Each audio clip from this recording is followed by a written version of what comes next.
Hello বন্ধুরা, দেখো এটা হচ্ছে আমার বন্ধু, ছোটোবেলাকার বন্ধু সমীর ওর মেয়ে। ওর ওয়াইফের দিদির ছেলের আজকে অন্নপ্রাশন ছিল, মানে যেদিন এসেছিলাম আমার বাড়িতে সেদিনকে ভিডিও করেছে। সে আমার সাথে দেখা করতে এসেছিলো। তো এখনকার দিনে তো বাড়ির লোকে যারা নিজে তারাই ভালো করে খবর নেয় না, কিন্তু দেখো আমাদের বন্ধুত্বটা এমনই একটা বন্ধুত্ব, এটা ছোটো থেকে একসাথে ভাই বোনের মতো মানুষ হয়েছি। দেখো এখানে যখনই ও আসে তখনই আমার সাথে কিন্তু দেখা করে। এখানেই আমার বাড়ি, মানে ওর দিদির বাড়ি এখানেই, আর আমার বাড়ি শ্বশুরবাড়ি তো এখানেই সামনাসামনি। তাই আর দেখো সেই ভিডিওটা তোমাদের কাছে আমি আজকে শেয়ার করলাম। সত্যি বিশ্বাস করো যে আগেকার দিনে যে আমাদের বন্ধুরা ছিল, মানে সবার সাথে যে মিলেমিশে আমরা স্কুল যেতাম, খেলতাম, কোনো ভয় ছিল না। আর মানে সবাই সে ভাই বোনের মতন আমরা থাকতাম। আর আর আমার যে বন্ধুরা তাদের তো মানে কোনো তুলনা করাই যায় না, মানে এত ভালোবাসতো আমাকে। আমরা সবাই একে অপরকে খুব ভালোবাসতাম। তো দেখো পাশে থাকে, মানে ওর সমীর যে এসেছে ওর বউকে নিয়ে, ওর মেয়েকে নিয়ে আমার বাড়িতে দেখা করতে। তো ওর মানে দিদি শাশুড়ির এখানে বিয়ে হয়েছে, মানে সমীরের ওয়াইফের দিদির এখানে বিয়ে হয়েছে, তো ছেলের অন্নপ্রাশন ছিল। সে এসেছে, তো আমার সাথে দেখা করতে এসেছে। সে তো নাও আসতে পারতো, তাই না?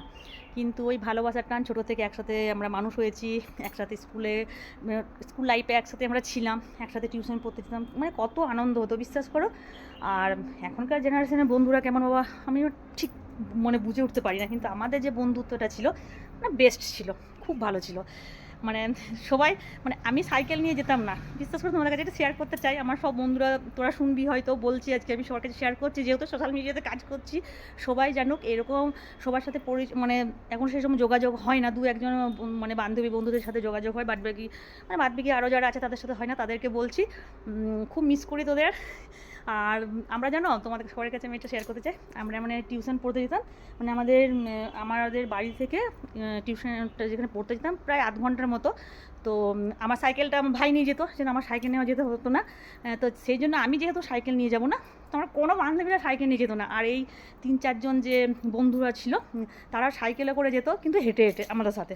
এই জিনিসটা, এই ভালোবাসাটা যে ছিল, মানে আমাদেরকে একদম পুরো দায়িত্ব নিয়ে আমাদেরকে নিয়ে যেত, নিয়ে আসতো, সেরকম একসাথে আমরা 8-10 জন যেতাম।